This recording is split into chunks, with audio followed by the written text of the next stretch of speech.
How do you help children process their emotions? Whew, that's a great question. And uh, if I were to boil it down, I would say these things. One, you as the parent need to take into consideration your own emotions about whatever the situation is. It could be the situation of your children going back to school. It could be your child says they're being bullied and they're trying to figure out what to do about it. They could be struggling with the teacher. There's all kinds of things that could be going on. You, as the parent, you've got to help yourself be under control so that you can be helpful to your children.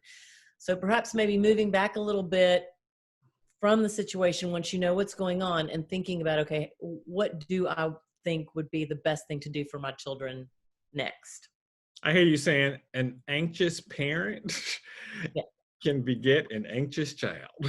Yes, and when you think about just the times that we're in, the times of uncertainty, what children need is clarity from you. You may not have all the answers, and you certainly don't want to solve every problem for them, but you can say, I am so glad you came to me with this. And as your parent, my job is to help you figure out what do you do next. Hmm. I like that. So, Okay, give us another one. I like that. okay, for your children, if they're very upset, you might encourage them to take a few deep breaths. Just literally say, hey, let's just do some deep breathing. Let's breathe in and let's breathe out. Breathe in and breathe out, and get them to calm down a bit. And then help them talk about how they're feeling. This is a great way to begin to teach children how to put words to their emotions. What you are saying to me is you're sad or you're scared or you just don't know. But getting them to express that helps them begin to learn how to process. And also, all of this is teaching them the process of soothing themselves, bringing themselves down, and then beginning to think clearly. That's true. So many kids, so many of us adults have never been able to name emotions. We're helping our children immensely. I've even had ours just draw it on a sheet of paper, draw a facial expression, Yes. like draw their own emoji. Right. You could ask them to draw, you could ask them to choose the color, and then ask them, what made you choose that color?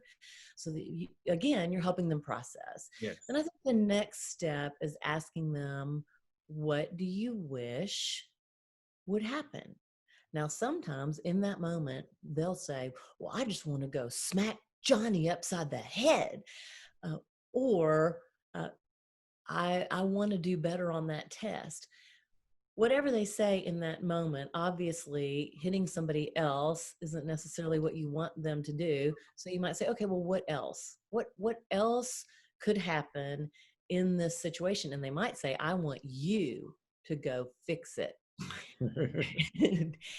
The opportunity, so the temptation as a parent is you do often want to fix it for your child, because you don't want them to hurt. However, in this moment, we have to remind ourselves that if we intervene and do something like that, we are robbing our children of an opportunity to build some confidence that, oh my gosh, I actually do have the wherewithal to go and do something about whatever is happening here. Whether it's going and talking to a teacher as the student, and maybe the parent stands behind them, or if Johnny is bullying. I can remember our daughter in elementary school came home and told us she was being bullied. And you just want to march your little self in there and handle it. Um, Protect them. if you do that, it could actually make it worse. So we talked with her, and she actually came up with a list of 5 things that she had capacity to do to take action. She could turn around and tell the person to stop. she could go and seek help from a teacher if she felt like it wasn't stopping and it was more than she could handle. I mean, we just went through the whole list with her. So that's very empowering It as a is.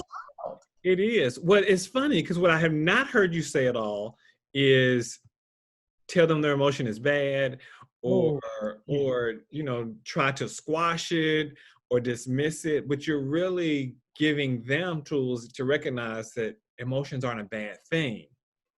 What Correct. you do with it makes Yeah. all the difference. Well, and that's so important because if we tell a child their emotion is bad, or that's not what you think, that's not what you feel, what we're doing is causing them to second guess themselves, and that their emotions are not valid, that what they're feeling isn't valid. You need to think what I think, or you need to do what I tell you to do. And then we're setting up this whole situation where we are teaching them to totally be dependent on us, and that we are actually wanting them to launch. We are building adults here, not wanting them to be dependent on us forever. So we got to remember that. Right. That was a really good point to close on, that if we want them to be really productive adults, then we start now by teaching them how to handle their emotions in a way that's actually productive and helpful, and actually helps to solve problems. Yes. And if I could say one last thing, I would say this: sometimes you need time before you jump into problem solving. You just need some time to think, and we need to encourage them to do that. And the last thing I would say is model what you want to see your kids do. They're paying attention to our every move as parents. And if we want them to learn how to problem solve, validate their own emotions, and not be all up in the air all the time over things that are just beyond their control, or they're not sure what to do with, we can model that, and they can learn by watching. Uh, well, thank you. Thank you. This has been really, really good. I'm going to watch this video again myself and try to practice some of it with my own kids. Thanks a bunch, Julie. My pleasure.